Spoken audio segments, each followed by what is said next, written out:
சட்டமன்றம் நடந்து கொண்டிருக்கிற போது புரட்சி தலைவி அம்மா அங்கே அமர்ந்திருப்பார். விஜயபாஸ்கர் அம்மாவுக்கு பின்னாலே உட்கார்ந்திருப்பார். அப்போது நான் அமைச்சராக இல்லை, கொஞ்ச காலம் தள்ளி போய்தான் என்னை அமைச்சராக்கினார் அம்மா அவர்கள். நான் அம்மாவுக்கு எதிர்வரிசையிலே உட்கார்ந்திருப்பேன். அப்போது அம்மாவுடைய முகபாவனைகளை பார்க்கக்கூடிய வாய்ப்பு எனக்கு கிடைத்தது. நம்முடைய சகோதரர் விஜயபாஸ்கர் அவர்கள் பேசுவார் அல்லது பதிலளிப்பார் அல்லது கேள்விக்கு பதில் கொடுப்பார் என்று சபாநாயகர் சொல்லிவிட்டார்.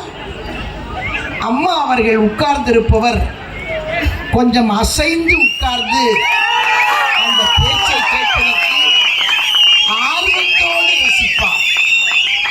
ஆர்வத்தோடு நான் எதிர்வரிசையிலே உட்கார்ந்திருக்கின்ற காரணத்தால் அம்மா அவர்களின் முகபாவனங்களை நான் பார்த்து கொண்டிருப்பேன். அம்மா சிரிப்பது எப்படி என்னென்றால் அம்மாவை பற்றி எங்களுக்கெல்லாம் தெரியும்.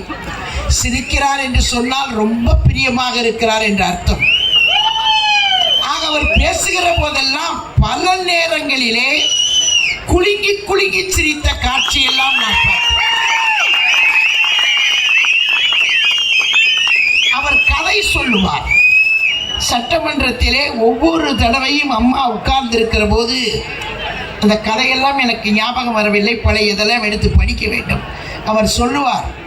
அப்படி சொல்லுகிற போது அந்த கதையை எனக்கு நன்றாக நினைவிருக்கிறது. அம்மா அவர்கள் திரும்ப முடியாது, இவர் பேசுவதை திரும்பி பார்க்க முடியாது. அம்மா அவர்கள் உட்கார்ந்த இடத்திலிருந்தே இப்படி கன்னத்திலே கை வைத்துக் கொண்டு அந்த கதையை ரொம்ப ரசிப்பார்.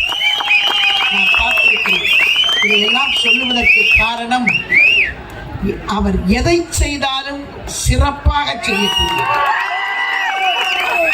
எந்த வேலையை கொடுத்தாலும் அந்த வேலையிலே ஒன்றி போபவர்.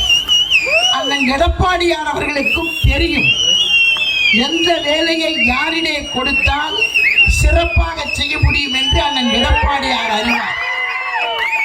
ஆகவேதான் சில பணிகளை தருகிற போது தம்பி விஜயபாஸ்கரை கேளுங்கள் என்பார். தம்பி விஜயபாஸ்கரிடத்தில் கேட்டுக்கொள்ளுங்கள் என்று சொல்லுவார். இதை சொல்லி ரொம்ப பேருக்கு கூட கஷ்டமாக இருக்கும். ஆனால் திறமை எங்கே இருக்கிறதோ அந்த திறமையை அங்கீகரிக்கக்கூடிய தலைமைதான் ஒரு இயக்கம். புரட்சி தலைவர் எம்ஜிஆரும் அப்படித்தான், புரட்சி தலைவி அம்மாவும் அப்படித்தான், இன்றைக்கு அண்ணன் எடப்பாடியாரும் அப்படித்தான். சில பேர் இந்த மாவட்டத்திலே வந்தார்கள், நிறைய பேர் வந்தார்கள். நான் பெயரை எல்லாம் சொல்லுவதற்கு விரும்பவில்லை. நிறைய பேர் வாரி சுருட்டி கொண்டு வந்தார்கள்.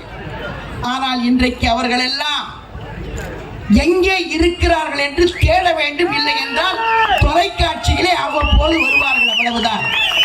ஆனால் என்னுடைய அன்பிற்கினிய தம்பி விஜயபாஸ்கர் அவர்களை புரட்சி தலைவி அம்மா அவர்கள் பார்த்து பார்த்து வளர்த்தார். தன்னுடைய சொந்த பிள்ளையை போல பார்த்து பார்த்து வளர்த்தார். இன்றைக்கு வளர்ந்திருக்கிறார், வளர்வார். இப்போது அண்ணன் எடப்பாடியார் அவர்களும் அருமை சகோதரர் விஜயபாஸ்கர் அவர்களை பார்த்து பார்த்து அவருக்கு பணி கொடுத்து அவருடைய திறமையை வெளிப்படுத்திக் கொண்டிருக்கிறார். உண்மையிலேயே நான் அவரை பாராட்டுவதற்கு கடமைப்பட்டிருக்கிறேன். செய்திகளை உடனுக்குடனும் துல்லியமாகவும் தெரிந்து கொள்ள சப்ஸ்கிரைப் பண்ணுங்க.